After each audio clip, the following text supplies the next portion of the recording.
Fam, welcome back to our YouTube channel. ನನ್ನ ಹೆಸರು Kavita Sunil. I hopes ನೀವೆಲ್ಲ ತುಂಬ ಚೆನ್ನಾಗಿದ್ದೀರಾ ಅಂತ ಅಂದ್ಕೊತೀನಿ. ಇದು ಸಂಡೇ ವಿಡಿಯೋ ಆಗಿರುತ್ತೆ. ಭಾನುವಾರದ ಸ್ಪೆಷಲ್ ಅಂತ ನನ್ನ ತಂಗಿ ಮಕ್ಕಳೆಲ್ಲ ಬಂದಿದ್ದಾರೆ. ಸೊ ತುಂಬ ದಿನ ಆಯಿತು ಎಲ್ಲ ಒಟ್ಟಿಗೆ ಇಲ್ಲಿಗೆ ಸೇರಿ. ಆಮೇಲೆ ನಾನು ಪ್ರೆಗ್ನೆಂಟ್ ಬೇರೆ ಅಲ್ವಾ, ಬಸ್ರಿ ಬೈಕೆ ಅಂತ ಏನು ತಿಂತ್ಯಾ ಅಂತ ಮಾಡೋಕ್ಕೆ ಬಂದಿದ್ದಾರೆ. ಸೊ ಏನೇನು ಮಾಡಿದ್ವಿ, ಏನೇನು ನಡೀತು ಅಂತ ಕಂಪ್ಲೀಟ್ ಈ ಲಾಗಲ್ಲಿ ತಿಳಿಸ್ತೀನಿ. ಅದಕ್ಕೆ ಮುಂಚೆ ನನ್ನ ಚಾನಲ್ನ ಯಾರೂ ಸಬ್ಸ್ಕ್ರೈಬ್ ಮಾಡದೆ ನೋಡ್ತಿದ್ದೀರಾ, ಪ್ಲೀಸ್ ಬೇಗ ಹೋಗಿ ಸಬ್ಸ್ಕ್ರೈಬ್ ಮಾಡ್ಕೊಳ್ಳಿ, ಲೈಕ್ ಮಾಡಿ, ಶೇರ್ ಮಾಡಿ, ಕಮೆಂಟ್ ಮಾಡಿ. ಬೆಲ್ ಐಕನ್ ನೋಡ್ತನ್ನ ಮಾತ್ರ ಮರಿಬೇಡಿ. ಸೊ ಬಸ್ರಿ ಬೈಕೆ ಅಂತ ಏನಿಲ್ಲ. ಸೊ ನಾನು ಏನೇನು ತಿಂತೀನಿ ಇಷ್ಟಪಟ್ಟು ಅದನ್ನೇ ಮಾಡೋಣ ಅಂತ ಮಾಡ್ತಿದ್ದಾರೆ. ಸೊ ಟಿಫನ್ಗೆ ಏನು ಮಾಡಿದ್ರು, ಮಧ್ಯಾಹ್ನ ಊಟಕ್ಕೆ ಏನು ಮಾಡಿದ್ರು ಎಲ್ಲ ತೋರಿಸ್ತೀನಿ. ಹಂಗೆ ಅದ್ರ ಜೊತೆಗೆ ಮಕ್ಕಳ ಜೊತೆ ಎಲ್ಲ ಒಳ್ಳೆ ಒಂದು ಕ್ವಾಲಿಟಿ ಟೈಮ್ನ ಸ್ಪೆಂಡ್ ಮಾಡ್ದಂಗಾಯಿತು. ಸೊ ಇನ್ನು ಸ್ಕೂಲೆಲ್ಲ ಶುರು ಆಗ್ಬಿಟ್ಟಿದೆ. ಮತ್ತೆ ಅವರು ಸಿಗಲ್ಲ, ಫುಲ್ಲು ಗಲಾಟೆ ರೋಡ್ನೆ, ವಾಯ್ಸ್ ಓವರೇ ಕೊಡೋಕ್ಕಾಗ್ತಾಯಿಲ್ಲ. ನೋಡೋಣ. ನನ್ನ ತಂಗಿ ಹಾಲು ಕುಡಿದ ತಕ್ಷಣ ಮಕ್ಕಳಿಗೆ ಎಗ್ನ ಬೇಯಿಸ್ಕೊಟ್ಬಿಟ್ಟಿದ್ಲು. ಟಿಫನ್ ಮಾಡಬೇಕಾದ್ರೇ ಒಟ್ಟಿಗೆ ತಿನ್ನೋಕ್ಕಾಗಲ್ಲ. ಟಿಫನ್ ಸ್ವಲ್ಪ ಲೇಟಾಗಿ ತಿನ್ಸೋಣ ಅಂದ್ಬಿಟ್ಟು 3 ಜನಕ್ಕೂ ಬೇಯಿಸಿ ಕೊಟ್ಟಿದ್ಲು. ನನ್ನ ಮಗಳು ಒಂದು ತಿಂತಾ ಇರೋದನ್ನೇ ನೋಡ್ತಿದ್ದಾಳೆ. ಸೊ ಅವಳಿಗೆ ಎಗ್, ನಾನ್ ವೆಜ್ಜು, ಸೊಪ್ಪು, ತರಕಾರಿ ಎಲ್ಲ ಈಕ್ವಲಾಗಿ ತಿಂತಾಳೆ. ತುಂಬ ಜಾಸ್ತಿ ಯಾವುದೂ ತಿನ್ನಲ್ಲ, ತುಂಬ ಕಮ್ಮಿ ಯಾವುದು ಕೂಡ ತಿನ್ನಲ್ಲ. ಅವ್ರ ಪಾಡಾಗ ಅವ್ರು ತಿಂತಿದ್ರು. ಇಲ್ಲಿ ಬಿರಿಯಾನಿ ಕೂಡ ಎಲ್ಲ ರೆಡಿ ಮಾಡ್ಕೊಂಡಿದ್ದಾಳೆ. ಸೊ ನಾನು ಸ್ವಲ್ಪ ಚಿಕನ್ ಜಾಸ್ತಿ ಇಷ್ಟಪಡ್ತಿದ್ದೆ ಅಂದ್ಬಿಟ್ಟು, ಇನ್ನೇನು ಟೈಮ್ ಆಗ್ತಾ ಬರ್ತಲ್ಲ, 8 ಮಂತ್ಸ್ ಅಲ್ವಾ, ಏನೂ ಪ್ರಾಬ್ಲಮ್ ಆಗೋಲ್ಲ ಅಂದ್ಬಿಟ್ಟು ಇಲ್ಲಿ ಪಲಾವ್ಗೆ ಮತ್ತು ಕಬಾಬ್ಗೆ ರೆಡಿ ಮಾಡಿದ್ಲು. ಈ ಕಡೆ ನಾನ್ ವೆಜ್ಜಿಗೂ ಕೂಡ, ಸಾಂಬಾರ್ಗೂ ಕೂಡ ರೆಡಿ ಮಾಡಿದ್ಲು. ನನಗೇನು ನಾನ್ ವೆಜ್ ಅಷ್ಟು ಇಷ್ಟ ಆಗಲ್ಲ. ಮಟನು, ಚಿಕನ್ ಒಂದೇ ಇದು. ಶುಂಠಿ ಬೆಳ್ಳುಳ್ಳಿ ಪೇಸ್ಟಿಗೂ ಕೂಡ ರೆಡಿ ಮಾಡ್ಕೊಂಡಿದ್ದಾಳೆ. ಎಲ್ಲ ಇವತ್ತು ಅವ್ರದ್ದೇ ಅಡುಗೆ. ಜಸ್ಟ್ ನಾನು ಇವತ್ತು ಊಟ ಮಾಡೋದಷ್ಟೇ. ನೋಡೋಣ ಏನೇನು ಮಾಡಿಕೊಡ್ತಾರೆ ಏನೇನು ಅಂತ. ಏನೇ ಆದರೂ ಈ ಟೈಮಲ್ಲಿ ತುಂಬ ಊಟ ಎಲ್ಲ ಮಾಡೋಕ್ಕೆ ಅಷ್ಟು ಆಗಲ್ಲ, ಎಷ್ಟು ಬೇಕೋ ಅಷ್ಟೇ ಲಿಮಿಟಲ್ಲಿ. ಇಲ್ಲಿ ಚಿಕನ್ನು ಕೂಡ ತಂದು ಕ್ಲೀನಾಗಿ ವಾಶ್ ಮಾಡಿ ಒಂದು 3-4 ಟೈಮ್ಸು ಬೇಯಕ್ಕೆ ಇಟ್ಟಿದ್ರು. ಈ ಕಡೆ ಕಬಾಬ್ಗೂ ಕೂಡ ರೆಡಿ ಮಾಡ್ಕೊಂಡಿದ್ಲು. ಸ್ವಲ್ಪ ಪೌಡರು ನನಗೆ ಕಮ್ಮಿ ಅಂತ ಅನ್ನಿಸ್ತಿತ್ತು. ನನ್ನ ತಂಗಿಗೆ ಹೇಳಿದೆ ಸ್ವಲ್ಪ ಕಮ್ಮಿ ಇದೆ ಅನಿಸುತ್ತೆ ಅಂತ. ಸೊ ಅದಕ್ಕೆ ಇನ್ನೂ ಸ್ವಲ್ಪ ಬೇಕು ಅಂತ ಅಂದರೆ ಹಾಕು ಅಂತ ಹೇಳಿದ್ಲು. ನಾನು ಹಾಕ್ಬಿಟ್ಟು ಮಿಕ್ಸ್ ಮಾಡ್ತಿದ್ದೆ ಅಷ್ಟೇ. ಮಿಕ್ಸ್ ಮಾಡಿಬಿಟ್ಟು ಸ್ವಲ್ಪ ಹೊತ್ತು ನೇನಿಲಿ ಒಂದು 10-15 ಮಿನಿಟ್ಸು ಅಂದ್ಬಿಟ್ಟು ಸೈಡಲ್ಲಿ ಎತ್ತಿಟ್ವಿ. ನನ್ನ ತಂಗಿ ಕೂಡ ಇಲ್ಲಿ ಬಿರಿಯಾನಿಗೂ ಕೂಡ ಒಗ್ಗರಣೆ ಹಾಕಿ ಎಲ್ಲ ರೆಡಿ ಮಾಡಿದ್ಲು.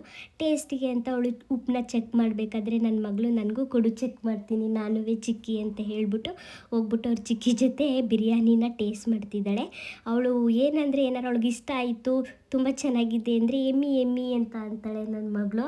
ಅದೊಂದು ತುಂಬ ಚೆನ್ನಾಗಿ ಕಲ್ತ್ಕೊಬಿಟ್ಟಿದ್ದಾಳೆ, ಎಮ್ಮಿ ಅನ್ನೋದನ್ನ. ಸೊ ಚೆನ್ನಾಗಿದೆಯಾ ಅಂತ ಅವ್ರ ಚಿಕ್ಕಿ ಕೇಳ್ತಿದ್ರು. ಚೆನ್ನಾಗಿದೆ ಅಂತ ಹೇಳ್ಬಿಟ್ಟು ಅಲ್ಲಿ ಬಂದು ಮಕ್ಕಳು ಸೇರ್ಕೊಬಿಟ್ರೆ ಹೆವಿ ಕ್ವಾಟ್ಲೆ. ಮಕ್ಕಳು ಮನೇಲಿದ್ದರೆ ತುಂಬಾ ಗಲಾಟೆ. ನಮ್ಮಮ್ಮ ಅಂತಿದ್ರು ಈಗ 3 ಇದೆ, ಇನ್ನು ಸ್ವಲ್ಪ ದಿವಸ 4 ಆಗುತ್ತೆ, ಹೆಂಗಪ್ಪ ತಡೆಯೋದು ಇವ್ರನ್ನೆಲ್ಲ ಅಂತ ಅಂತಿದ್ರು. ಬಟ್ ಎಲ್ಲರೂ ಒಂದೇ ಟೈಮ್ಗೆ ಈ ಥರ ಚಿಕ್ಕವ್ರು ಇದ್ದಾಗ ಸೇರೋಕ್ಕೆ ಸಾಧ್ಯ. ಇನ್ನು ಸ್ವಲ್ಪ ದೊಡ್ಡವರು ತಂಗಿ ಮಕ್ಕಳು ಆಲ್ರೆಡಿ ಸ್ಕೂಲ್ಗೆ ಹೋಗ್ತಾರೆ. ನನ್ನ ಮಗಳು ಮಾತ್ರ ಹೋಗ್ತಲ್ಲ. ಇನ್ನೊಂದು ವರ್ಷ ಆದಮೇಲೆ ಅವಳು ಹೋಗ್ತಾಳೆ. ಹಿಂಗೆ ಒಟ್ಟಿಗೆ ಸೇರೋದು ತುಂಬಾ ರೇರ್ ಆಗಿಬಿಡುತ್ತೆ. ಇಲ್ಲಿ ಬಿರಿಯಾನಿನೂ ಕೂಡ ವಿಷಲ್ ಹೊಡೆದಿತ್ತು, ಅದು ಆರಲಿ ಅಂತ ಕಾಯ್ತಿದ್ವಿ. ಇಲ್ಲಿ ಎಣ್ಣೆ ಕಾಯೋಕ್ಕೂ ಇಟ್ಟಿದ್ರು. ಆ ಟೈಮ್ ಆಲ್ರೆಡಿ 9:30, 9:45 ಆಗಿಬಿಟ್ಟಿತ್ತು. ಮಕ್ಕಳೆಲ್ಲ ವೆಯ್ಟ್ ಮಾಡ್ತಿದ್ರು ಬ್ರೇಕ್ಫಾಸ್ಟ್ಗೋಸ್ಕರ. ನಾನು ಇಲ್ಲಿ ನೀನು ಓಪನ್ ಮಾಡು ಕುಕ್ಕರ್ನ, ನಾನು ಇದಾಗ್ತೀನಿ ಅಂದ್ಬಿಟ್ಟು ಇಲ್ಲಿ ಬೇಯಿಸ್ತಿದ್ದೆ. ತುಂಬ ದಿನ ಆಗಿತ್ತು ಕಬಾಬು. ನನಗೂ ತಿನ್ನಬೇಕು ಅಂತ ಅನ್ನಿಸ್ತಿತ್ತು. ಬಟ್ ನಾನು ಹೇಳಿರಲಿಲ್ಲ. ಸೊ ಹೇಳೋಕ್ಕೆ ಮುಂಚೆ ಅವರೇ ಮಾಡಿದರು. ಸೊ ನನ್ನ ಪೀಸು ಮಕ್ಳಿಗೆ ಫಸ್ಟ್ ಹಾಕ್ಕೊಟ್ಬಿಟ್ಲು, ತಿನ್ನಲಿ ಹೇಗಿದೆ ಟೇಸ್ಟು ಚೆಕ್ ಮಾಡಲಿ ಅಂತ. ಅವರು ಫೋನಲ್ಲಿ ಮುಳುಗೋಗಿದ್ದಾರೆ ನನ್ನ ತಂಗಿ ಮಕ್ಕಳು. ಸ್ವಲ್ಪ ಜಾಸ್ತಿ ಫೋನ್ ಏನು ಕೊಡಲ್ಲ, ಒಂದು 5 ನಿಮಿಷ 10 ನಿಮಿಷ ಅಷ್ಟೇ. ಏನೋ ಮಕ್ಕಳು ಕೇಳ್ತಾರಲ್ಲ ಅಂತ ಜಾಸ್ತಿ ಯಾರೂ ಮೊಬೈಲ್ನ ಕೊಡಬೇಡಿ ಮಕ್ಕಳಿಗೆ. ಸೊ ಅವಳು ನನ್ನ ತಂಗಿ ಮಕ್ಕಳಿಗೆಲ್ಲ ಪ್ಲೇಟ್ಗೆ ಹಾಕಿ ಸ್ವಲ್ಪ ಕೊಟ್ಟಳು. ಫಸ್ಟು ಅದನ್ನು ತಿನ್ನಲಿ, ಆಮೇಲೆ ಬೇಕಾದರೆ ಹಾಕ್ಕೊಡೋಣ ಅಂತ. ನಾವು ಆಮೇಲೆ ತಿನ್ನೋಣ ಮಕ್ಕಳದೆಲ್ಲ ತಿಂಡಿ ಆದಮೇಲೆ ಅಂತ. ಸೊ ಬಸ್ರಿ ಬೈಕೆ ಅಂತ ತುಂಬ ಜನ ಹೇಳ್ತಾರೆ. ನನಗೆ ಆ ಥರ ಯಾವುದು ಜಾಸ್ತಿ ಕ್ರೇವಿಂಗ್ಸೇ ಇರಲಿಲ್ಲ. ಯಾವುದು ತಿನ್ನಬೇಕು ಅಂತ ನಂಗೆ ಅದನ್ನು ಮಾಡಿಕೊಡಿ ಇದನ್ನು ಮಾಡಿಕೊಡಿ ಅಂತ ನಾನು ಫಸ್ಟ್ ಬೇಬಿಲೂ ಕೇಳಿರಲಿಲ್ಲ, ಈ ಬೇಬಿಲೂ ಕೇಳಿಲ್ಲ. ಅಷ್ಟೇನು ಕ್ರೇವಿಂಗ್ ಇಲ್ಲ. ಜಸ್ಟ್ ಯಾವಾಗಾರ ಒಂದು ಟೈಮ್ ಈ ಥರ ತಿನ್ನಬೇಕು ಕಬಾಬು ಬಿರಿಯಾನಿ ಅಂತ ಅನ್ನಿಸ್ತಿತ್ತು. ಬಟ್ ಆದರೆ ಅಷ್ಟು ಏನು ಹೆವಿಯಾಗಿ ಅನ್ನಿಸ್ತಾ ಇರಲಿಲ್ಲ. 50 ವರ್ಷ ಆಗಿರೋರಂಗೆ ಅದೇ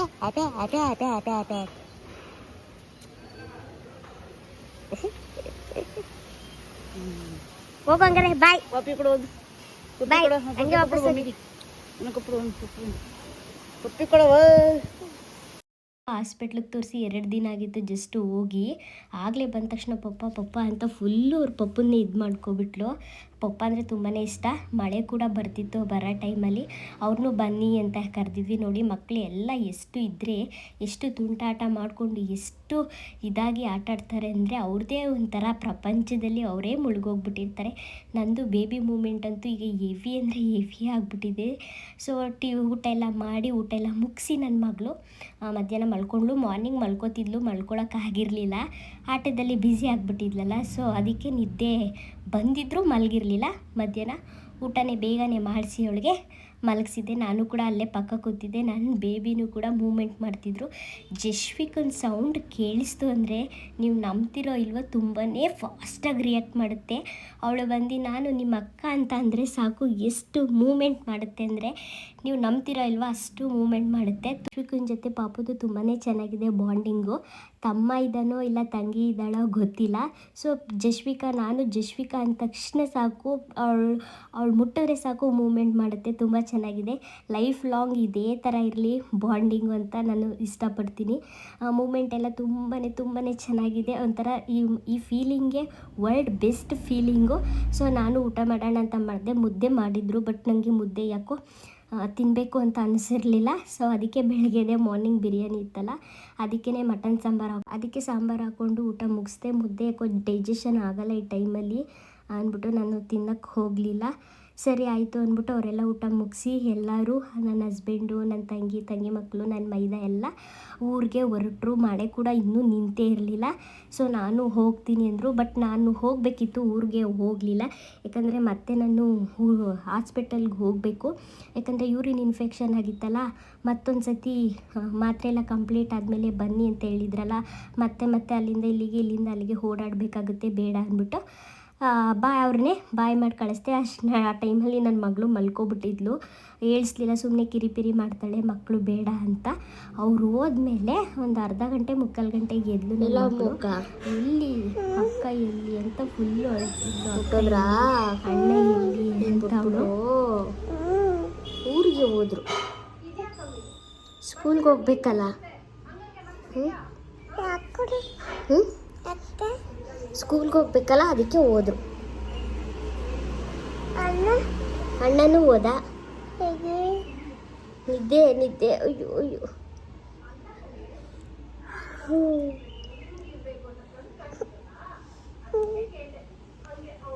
ಸ್ವಲ್ಪ ಟ್ಯಾಬ್ಲೆಟ್ಸ್ ಎಲ್ಲ ಜಾಸ್ತಿ ತಿಂತೀನಿ ಅಲ್ವಾ, ನನಗೆ ಮೂಗೆಲ್ಲ ಬ್ಲಾಕ್ ಆಗಿಬಿಟ್ಟು ತುಂಬಾ ಹೀಟ್ ಅಂತ ಫೀಲ್ ಆಗ್ತಿತ್ತು. ಅದರಲ್ಲೂ ಬೇರೆ ಇವತ್ತು ಚಿಕನ್ ಬೇರೆ ತಿಂದ್ಬಿಟ್ಟಿದ್ದೆ. ಸ್ವಲ್ಪ ತಿಂದೆ, ಹೆವಿ ಏನು ತಿಂದಿಲ್ಲ. ಯಾಕಂದರೆ ನಾನು ಯಾವಾಗಲೂ ಅಷ್ಟೇ 2 ಪೀಸು 3 ಪೀಸು ಅಷ್ಟೇ ಲಾಸ್ಟು. ಅದಕ್ಕೆ ಕೈ ಎಣ್ಣೆ ಇತ್ತಲ್ಲ ಸ್ವಲ್ಪ ಹಚ್ಚೋಣ. ವೆದರ್ ಬೇರೆ ಮಳೆ ಬರ್ತಿದೆ, ಬಟ್ ನನಗೆ ಆರೋಗ್ಯನೂ ಚೆನ್ನಾಗಿರಬೇಕು, ಇದು ಬೇಕು. ಏನು ಮಾಡೋದು, ಸ್ವಲ್ಪ ಅದಕ್ಕೆ ಸಂಜೆ ಮೇಲೆ ಹಚ್ಚುತ್ತಾ ಇದ್ದೀನಿ. ಮಾರ್ನಿಂಗಿಂದ ನಾಳೆ ಮಾರ್ನಿಂಗ್ ತನಕ ಅಂದರೆ ಶೀತ ಗೀತ ಆಗಿಬಿಟ್ರೆ ಅಂದ್ಬಿಟ್ಟು ಸಂಜೆ ಹಚ್ಚುತ್ತಾ ಇದ್ದೀನಿ. ಬೆಳಗ್ಗೆ ಎದ್ದ ತಕ್ಷಣವೇ ಫ್ರೆಶ್ ಅಪ್ ಆಗೋಕ್ಕೆ ಸರಿ ಹೋಗುತ್ತೆ ಅಂತ. ನನಗೂ ಹಚ್ಚು ಅಂತ ಜಶ್ವಿಕಾ ತುಂಬಾ ಹಠ ಮಾಡ್ತಿದ್ಲು. ನಾನು ಅವಳಿಗೆ ಹಚ್ಚುತ್ತಾ ಇರಲಿಲ್ಲ, ಬೇಡ ಶೀತ ಆಗಿಬಿಟ್ರೆ ಈ ಟೈಮಲ್ಲಿ ಅಂತ. ಸೊ ಹಚ್ಚಿಲ್ಲ. ಅವಳಿಗೆ ಹಚ್ಕೊಡು ಅಂತ ಹೇಳ್ತಿದ್ಲು. ಬಟ್ ತುಂಬ ಜನ ಇನ್ನೊಂದು ಥರ ಹೇಳ್ತಾರೆ, ಏನಂತ ಅಂತಂದರೆ, ಈಗ ಪಾಪು ಇದೆಯಲ್ಲ, ಈಗ ಸೇಮ್ ಗರ್ಲ್ ಬೇಬಿ ಆದರೆ ಆ ಪಾಪು ತುಂಬ ಆ್ಯಕ್ಟಿವ್ ಆಗಿ ಆರೋಗ್ಯವಾಗಿರುತ್ತೆ, ಏನೂ ತೊಂದರೆ ಆಗಲ್ಲ, ಹೆಲ್ತು ಅಂತಾರೆ. ಇನ್ ಕೇಸ್ ಆಪೋಸಿಟ್ ಮಗು ಇದ್ದರೆ, ಇವಳು ಗರ್ಲ್ ಅಲ್ವಾ, ಬಾಯ್ ಬೇಬಿ ಏನಾದರೂ ಹೊಟ್ಟೆಯೊಳಗಿದ್ದರೆ ಆ ಮಗು ಹುಷಾರು ತಪ್ಪಿಡುತ್ತೆ ಅಂತಾರೆ. ಅದು ಮಿತ್ ಅಂತಾರೆ. ಅದು ನಿಜನ ಸುಳ್ಳೋ ಗೊತ್ತಿಲ್ಲ. ನಿಮ್ಗೆ ಯಾರಾರ ನಿಮ್ಮ ಎಕ್ಸ್ಪೀರಿಯೆನ್ಸಲ್ಲಿ ನಿಜ ಆಗಿದ್ದರೆ ನನಗೆ ಕಮೆಂಟ್ ಸೆಕ್ಷನಲ್ಲಿ ತಿಳಿಸಿ. ನನ್ನ ಮಗಳು ತುಂಬಾ ಆರೋಗ್ಯವಾಗಿ ತುಂಬಾ ಫೈನಾಗಿದ್ದಾಳೆ. ಫಸ್ಟು 3 ಮಂತ್ಸ್ 4 ಮಂತ್ಸಲ್ಲಿ ಸ್ವಲ್ಪ ಹುಷಾರು ತಪ್ಪಿದ್ಲು. ಅದಾದಮೇಲೆ ಅವಳು ತುಂಬಾ ಹುಷಾರಾಗಿ ಆರಾಮಾಗಿದ್ದಾಳೆ. ಎಲ್ಲರೂ ಅಂತಾರೆ ಏನಂತ ಅಂದರೆ, ಫಸ್ಟ್ ಬೇಬಿ ಅಪೋಸಿಟ್ ಇದ್ದರೆ ಫಸ್ಟ್ ಬೇಬಿಗೆ ಹುಷಾರು ತಪ್ಪುತ್ತೆ ಅಂತ ಹೇಳ್ತಾರೆ. ಬಟ್ ಅದನ್ನು ನಾನು ನಿಜನ ಸುಳ್ಳ ನನಗೆ ಗೊತ್ತಿಲ್ಲ, ನೋಡಬೇಕು. ಬಟ್ ಯಾವ್ದಾರ ಆಗಲಿ ಪಾಪು, ನಮ್ಮ ಮಕ್ಕಳು ಫಸ್ಟ್ ಮಕ್ಕಳು ಆರೋಗ್ಯವಾಗಿ ಖುಷಿಯಾಗಿ ತಿನ್ಕೊಂಡಿದ್ದರೆ ನಮ್ಗೆ ಅದೇ ಖುಷಿ. ಸೊ ಅವಳು ಆಯಿಲ್ ಅಪ್ಲೈ ಮಾಡ್ಕೋತೀನಿ ಅಂದ್ಬಿಟ್ಟು ಅವಳು ಎತ್ಕೊಂಡು ಅಪ್ಲೈ ಮಾಡ್ಕೋತಿದ್ದಾಳೆ. ಅವಳಿಗೂ ಮಾರ್ನಿಂಗ್ಸ್ ಫ್ರೆಶ್ ಅಪ್ ಮಾಡಿದ್ರೆ ಆಯಿತು ಅಂತ ಅವಳೇ ಹಚ್ಕೋತಿದ್ದಾಳೆ. ನಾನೇ ಹಚ್ಕೋತೀನಿ ಅಂತ ಹಠ ಮಾಡಿ ಆಮೇಲೆ ಒಳಗೆ ಬಂದೆ. ಅವ್ರ ಚಿಕ್ಕಿಗೆ ಕಾಲ್ ಮಾಡಿ ಎಲ್ಲಿ ಹೋಗಿದ್ಯಾ ನೀನು ಅಂತ ಫೋನಲ್ಲಿ ಕೇಳ್ತಿದ್ದಾಳೆ. ಅದಕ್ಕೆ ಚಿಕ್ಕಿ ಊರಿಗೆ ಹೋದೆ. ಯಾಕೆ ಊರಿಗೆ ಹೋದೆ, ನಾನು ಬರ್ತೀನಿ, ಪಪ್ಪ ಎಲ್ಲಿ, ಅಕ್ಕ ಎಲ್ಲಿ, ಅಣ್ಣ ಎಲ್ಲಿ ಅಂತ ಎಲ್ಲರನ್ನೂ ಕೇಳಿ ಕಾಲಲ್ಲಿ ಎಲ್ಲರ ಜೊತೆನೂ ಮಾತಾಡಿ ಆಮೇಲೆ ಇಟ್ಟೆ. ಯಾಕೆ ಆ ಥರ ಬರ್ತಿದೆ ಅಂದರೆ ಅವಳು ಕಾಲ್ ಮಾಡಿದ್ದಾಗ ಕಟ್ ಮಾಡಿಬಿಟ್ಟು ಅವಳೇ ಕಾಲ್ ಮಾಡ್ತಾಯಿರ್ತಾಳೆ. ಸೊ ಅದಕ್ಕೆ ಲಾಕ್ ಮಾಡಿಬಿಟ್ಟು ಫೋನ್ ಕೊಟ್ಬಿಟ್ನಲ್ಲ, ಕಾಲ್ ಇದೆಯೋ ಇಲ್ವೋ ಅಂತ ಚೆಕ್ ಮಾಡ್ತಿದ್ದಾಳೆ. ಸೊ ಈ ಸ್ವೆಟರ್ ಬಂದು ಅವಳು ಪುಟಾಣಿ ಹಾಕಿರೋ ಸ್ವೆಟರ್ ಬಂದು 30 ವರ್ಷದ ಹಿಂದೆ ಸ್ವೆಟ್ರು. ಇದು ನಮ್ಮ ಮುತ್ತಜ್ಜಿ ಅವರು ನನಗೆ ಕೊಟ್ಟಿರೋದು. ಈಗಲೂ ಕೂಡ ತುಂಬ ಹುಷಾರಾಗಿ ಎಷ್ಟು ಚೆನ್ನಾಗಿ ಇಟ್ಟಿದ್ದೀನಿ ಅಂದರೆ ನನ್ನ ಮಗ್ಳಿಗೆ ಆಗ್ತಾಯಿದೆ. ನೆಕ್ಸ್ಟ್ ಬರೋ ನನ್ನ ಬೇಬಿಗೂ ಕೂಡ ಮೇ ಬಿ ಇದೇ ಸ್ವೆಟ್ರ್ ಆಗುತ್ತೆ ಅನಿಸುತ್ತೆ. ಸೊ ನೈಟಿಗೆ ಯಾಕೋ ಊಟ ಮಾಡೋಕ್ಕೆ ಆಗಲಿಲ್ಲ. ಸೊ ಒಂದು ಲೋಟ ಹಾಲು ಕುಡಿದ್ಬಿಟ್ಟು ಅದೇ ನನಗೆ ಇನ್ಫೆಕ್ಷನ್ ಟ್ಯಾಬ್ಲೆಟ್ ಕೊಟ್ಟಿದ್ದಾರಲ್ಲ ಅದನ್ನು ಮಾತ್ರ ತೊಗೋತಾ ಇದ್ದೀನಿ. ಅದನ್ನು ತೊಗೊಳ್ಳುವಾಗ ಮಾಮೂಲಿ ಕ್ಯಾಲ್ಶಿಯಂ ಐರನ್ ಬೇಡ, ಜಸ್ಟ್ ಇನ್ಫೆಕ್ಷನ್ ಇದೆಲ್ಲ ಕ್ಲಿಯರ್ ಆದಮೇಲೆ ಕ್ಯಾಲ್ಶಿಯಂ ಐರನ್ ಟ್ಯಾಬ್ಲೆಟ್ ತೊಗೊಳ್ಳಿ ಅಂದ್ಬಿಟ್ಟು ಹಾಲು ಕುಡಿದ್ಬಿಟ್ಟು ನಾನು ಬನಾನ ತಿಂದು ಮಾತ್ರೆ ನುಂಗಿ ಮಲ್ಕೊಂಡೆ. ಸೊ ಈ ಲಾಗ್ನ ನಾನು ಇಲ್ಲಿಗೆ ಎಂಡ್ ಮಾಡ್ತೀನಿ. Thank you for watching my video. Please ನನ್ನ ಚಾನಲ್ನ ಸಬ್ಸ್ಕ್ರೈಬ್ ಮಾಡ್ಕೊಳ್ಳಿ, ಲೈಕ್ ಮಾಡಿ, ಶೇರ್ ಮಾಡಿ, ಕಮೆಂಟ್ ಮಾಡಿ, ಬೆಲ್ ಐಕಾನ್ ಒತ್ತೋದು ಮಾತ್ರ ಮರಿಬೇಡಿ. Thank you.